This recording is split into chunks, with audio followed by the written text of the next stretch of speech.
Do you ever wonder what it really takes to achieve greatness? Is it money, talent, luck, or something else entirely? If you've been searching for the hidden principles that separate the extraordinary from the ordinary, then this audiobook summary is for you. Today, we're diving into The Diary of a CEO by Steven Bartlett, a book that reveals the 33 powerful laws of business and life. These are not just theories.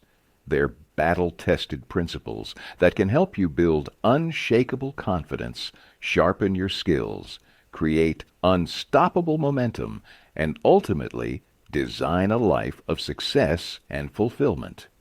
By the end of this summary, you'll understand why the world's top performers think differently, act boldly, and achieve what others only dream about. So make sure you listen until the very end, because the final lessons may be the exact breakthrough you've been waiting for.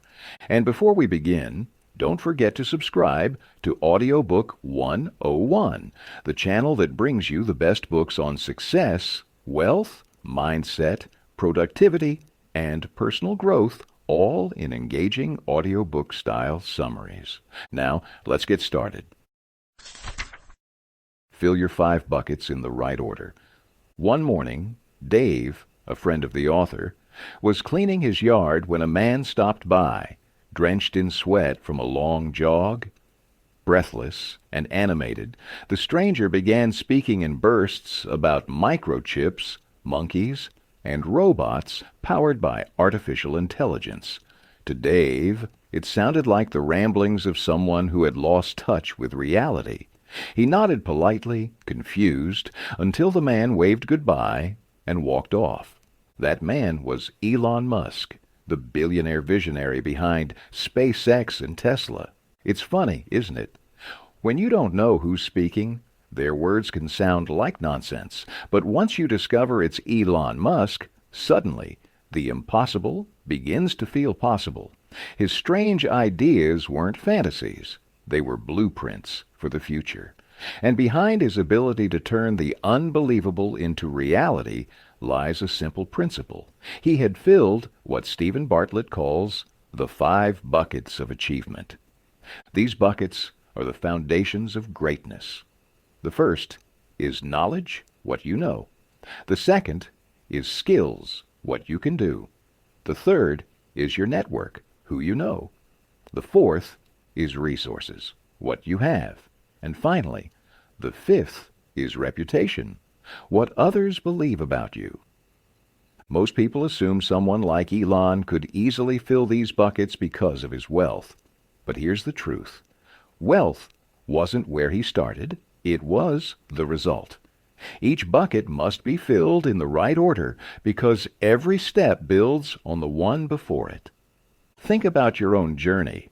By attending school, college, or even learning online, you've already begun filling your knowledge bucket. With knowledge comes the chance to build skills, the second bucket. And when you put those skills to use through work, projects, or passion, you naturally begin to connect with others, filling your third bucket, your network. With knowledge, skills, and a strong network, resources begin to flow toward you.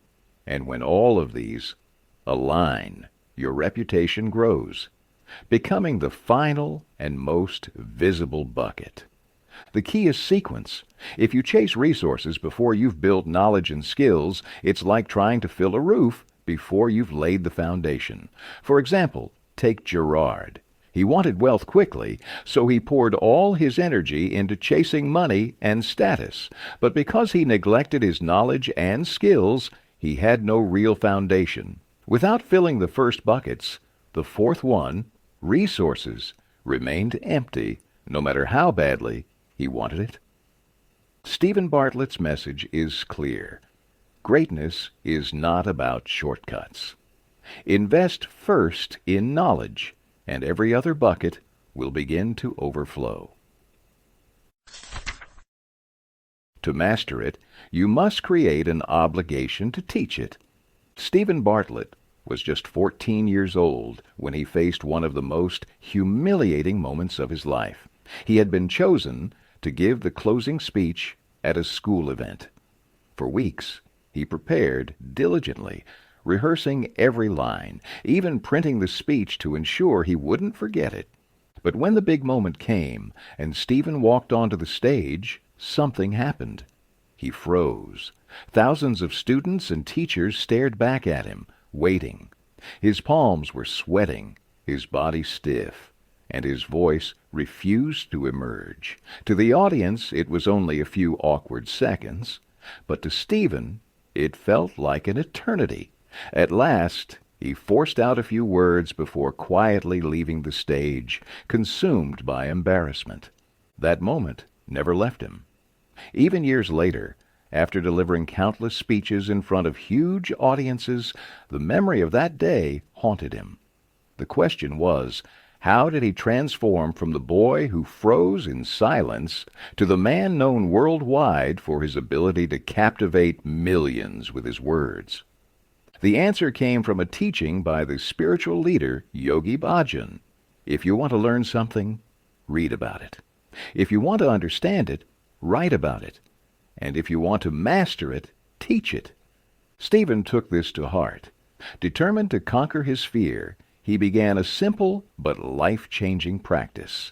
Every evening at 7 o'clock, he would record a short video of himself speaking on a topic.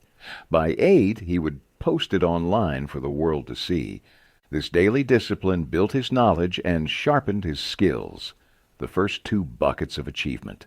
But more importantly, it exposed him to something invaluable: feedback. People began commenting on his videos, pointing out strengths and weaknesses. The more he posted, the more pressure he felt to improve, because his reputation was on the line, and that pressure became his greatest teacher. Over time, his small experiment grew into something extraordinary. His audience expanded to millions. His ability to communicate turned from a weakness into one of his greatest strengths. And he learned a vital truth. Mastery doesn't happen in private. It happens in public, where you risk failure, where you risk your reputation.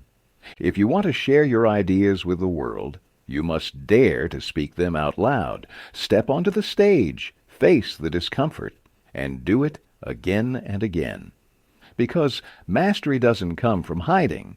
It comes from showing up consistently where people can see and hear you. Useless absurdity will define you more than useful practicalities. At just 20 years old, Steven Bartlett launched his first marketing company. Not long after, one of his clients, impressed by its potential, invested $300,000 into the business. For a young entrepreneur with more ideas than experience, this money felt like rocket fuel. Stephen set out to build his company in the most exciting way he could imagine. Before ordering desks and chairs, before even thinking about printers or office supplies, he built a gaming room. And then came his most outrageous idea, a $16,000 bright blue slide that ended in a giant ball pit right in the middle of the office. It was a decision that baffled everyone. Seasoned CEOs and business leaders shook their heads in disbelief. To them, it was reckless, even foolish. Why waste precious funds on a slide when there were so many practical needs? But Stephen didn't stop there. He made sure the office had free food and drinks available at all times, and even planted a tree at the heart of the workspace. To outsiders, it looked absurd. But that absurdity worked. The slide turned Stephen's young company into one of the most talked-about startups in the world. They didn't have a sales team. They didn't spend a penny on marketing. Yet the slide itself became their marketing campaign. Journalists, bloggers, and media outlets swarmed to cover the office with the blue slide. It was ridiculous, yes, but it was unforgettable. Why did it work? Because it made a statement. The slide wasn't useful in the traditional sense. Employees rarely used it, but it sent a message. This company was different. It was bold, creative, and unafraid to break the rules. The slide symbolized success, innovation, and even playfulness, qualities that attracted attention and curiosity. Of course, Stephen isn't suggesting you run out and install a giant slide in your office. The point is bigger than that. The blue slide is a metaphor for absurdity. In branding, absurdity is powerful because it stands out. People don't talk about what's ordinary. They talk about what's unusual, surprising, even a little outrageous. Think about it. If someone tells you they bought a new phone with a better camera and more storage, you might not care. But if they tell you their phone camera can zoom 1,000 times, or that the battery somehow lasts until the very last drop, you lean in. You want to hear more. Absurdity sparks conversation. It makes people curious. And in business, conversation is priceless. Stephen's gamble was proof that sometimes the biggest rewards come from the boldest, most unconventional ideas. The frame matters more than the picture. Picture yourself walking into a gadget store near your home. The shelves are overflowing. Phones, tablets, chargers, cases. Thousands of options stacked high. At first glance, you might think this is a good thing. Surely, the more choices a customer has, the more likely they are to buy. That feels logical, doesn't it? But in reality, it's the opposite. Now think about Apple. Walk into an Apple store, and it feels less like a shop and more like an art gallery. The space is wide, almost empty. Instead of endless options, you see just a handful of products. One iPhone, one iPad, one MacBook, each displayed with reverence, almost like a masterpiece under a spotlight. That is the power of framing. Framing is not about lying or deceiving. It's about how you present something so that people feel its value. Apple frames their products to create the illusion of rarity, and we, as humans, instinctively desire what seems scarce. If it's rare, it must be valuable. If it's valuable, we want it. This principle applies everywhere. Take food marketing. Imagine a product label that says, contains 10% fat. Technically true, but not very appealing.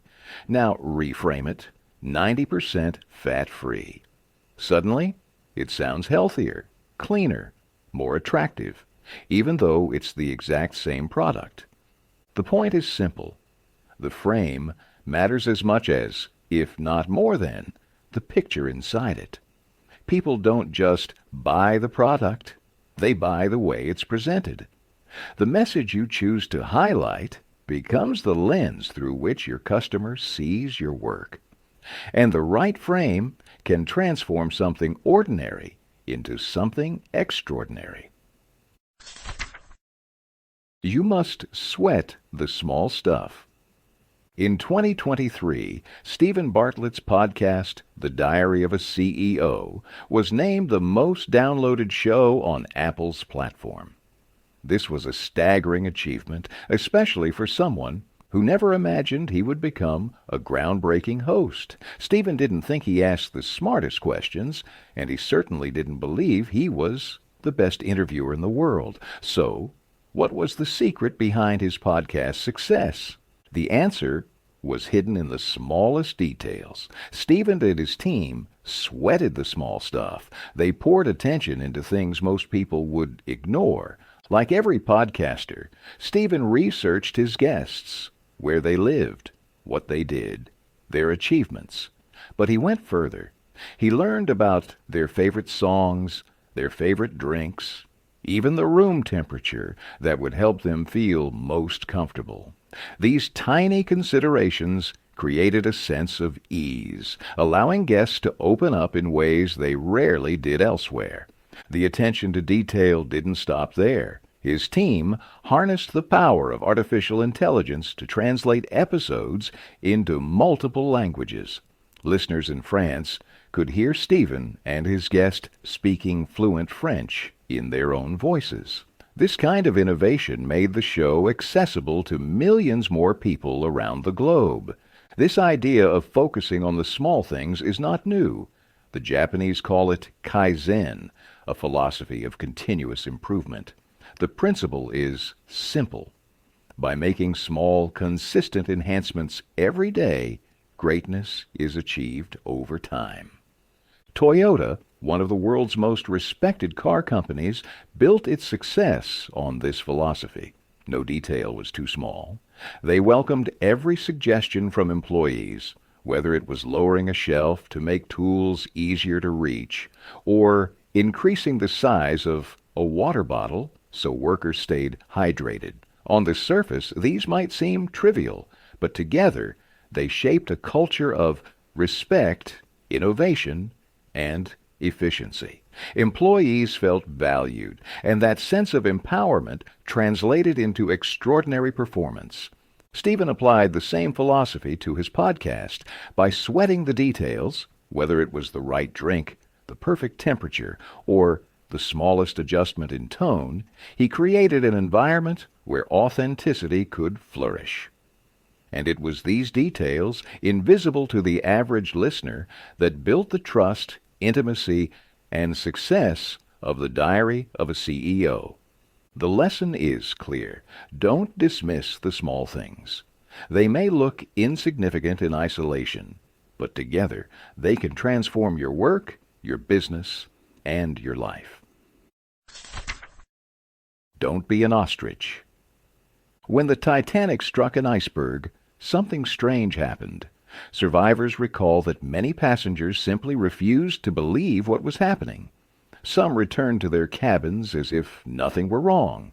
Others sat quietly and played cards, ignoring the chaos around them. Even as the ship tilted and water rushed in, few people rushed to the lifeboats. Many had to be forced aboard by the crew. But when the ship was finally moments away from sinking, denial gave way to panic. People screamed, pushed, and fought for seats in overcrowded lifeboats. This is what psychologists call the ostrich effect.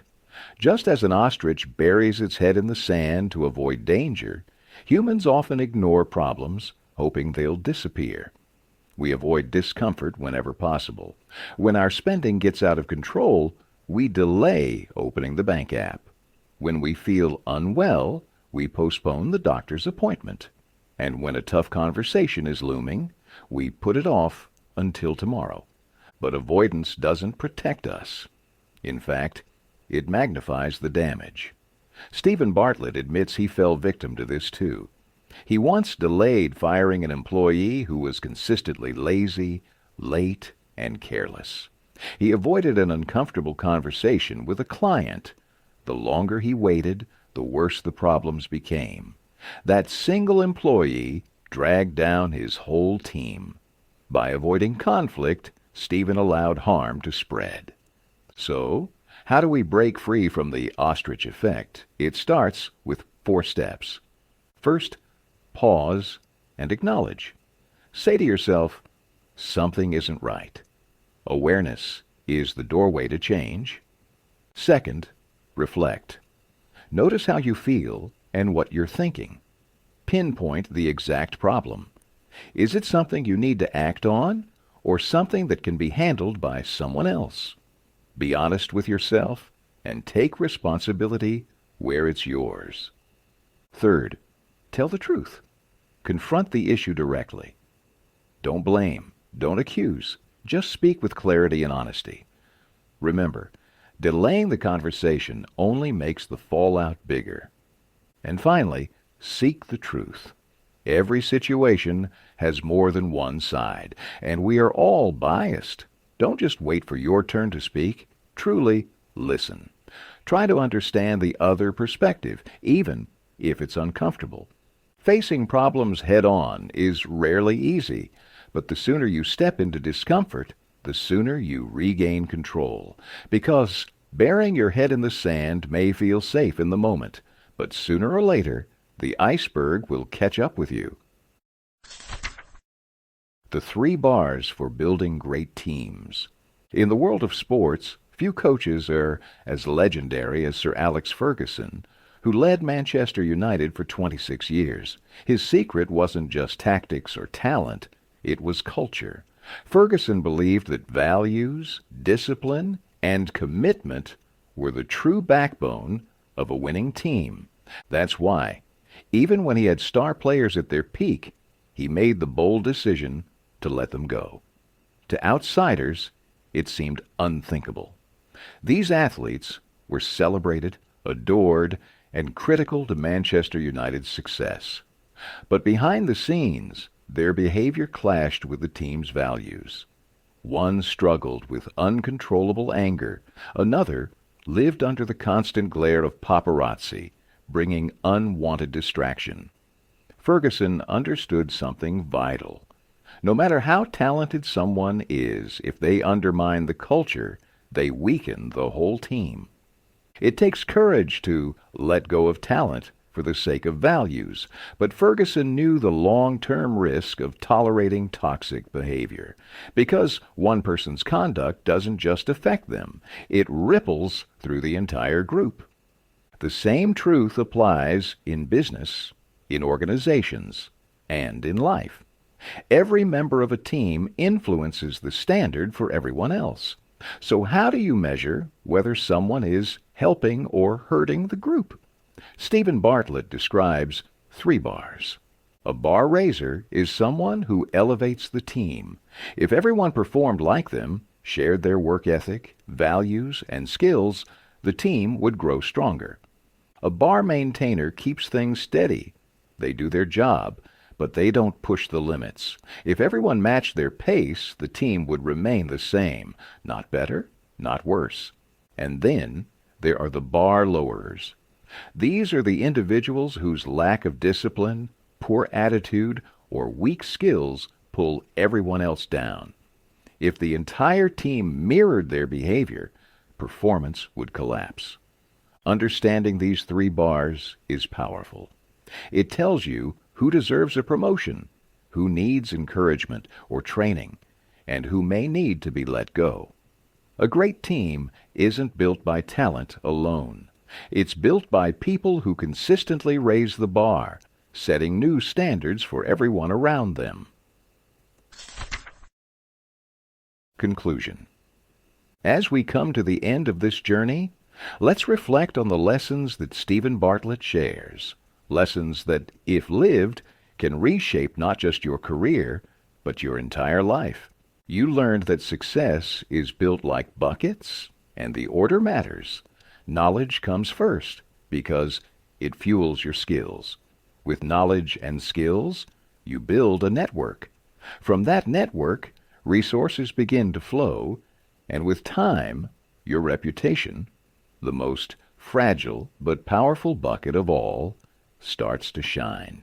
You discover that mastery isn't about studying in silence, but about stepping into the light. When you teach, when you share, when you risk your reputation, you accelerate your growth. Pressure becomes your ally, forcing you to improve until the skill becomes second nature. You also saw the value of thinking differently, of daring to embrace the absurd. Sometimes it takes a blue slide in an office or an idea that seems outrageous to make the world pay attention. The boldest moves are often the ones people never forget. Framing matters too. It's not just about what you offer, it's about how you present it. The right frame can turn ordinary into extraordinary, shifting perspective and creating desire where none existed before. And then there are the small things, the details most people ignore. Steven reminds us, through the philosophy of Kaizen, that greatness is often hidden in the tiny improvements we make each day. A small adjustment, a single thoughtful touch, repeated consistently, becomes the foundation of lasting excellence. We also learned the danger of avoidance. The ostrich effect teaches us that problems don't disappear when ignored, they grow. Facing discomfort, telling the truth, and confronting challenges directly are the only ways to move forward with strength and clarity. Finally, you discovered the 3 bars that define every team: the bar raisers who lift everyone higher, the maintainers who keep things steady, and the lowerers who drag the group down. A great team isn't built by accident. It's built by protecting values, raising standards, and choosing people who elevate the culture. And so, the message is clear. Success is not a destination. It is a journey, a cycle of learning, growing, falling, and rising again. Don't stop when you feel comfortable. Don't pause when you feel proud. There is always another level to reach, another lesson to learn, another chance to raise the bar for yourself and for those around you. If you live by these principles, if you embrace these laws, then your path to success is not a question of if, it's only a matter of when. Thank you for listening to this audiobook summary of The Diary of a CEO by Steven Bartlett. I hope the lessons you've just heard have sparked new ideas, challenged the way you think, and given you tools you can use to grow in your own journey of success. Remember, greatness doesn't come from luck or chance. It comes from the choices you make, the habits you build, and the principles you live by every single day. If you found value in this summary, imagine the impact of exploring even more wisdom from the world's best books. That's exactly what you'll find here on Audiobook 101, a channel dedicated to success, wealth, mindset, productivity, and personal growth. By subscribing, you won't just be following another channel, you'll be joining a community of people committed to becoming the best version of themselves. So, if you're ready to keep learning, keep growing, and keep pushing your limits, make sure to hit that subscribe button right now. And don't stop here. Go check out the other audiobook summaries waiting for you on the channel. Each one is packed with insights that could be the breakthrough you've been looking for. Until next time, stay curious, stay motivated, and keep striving for greatness.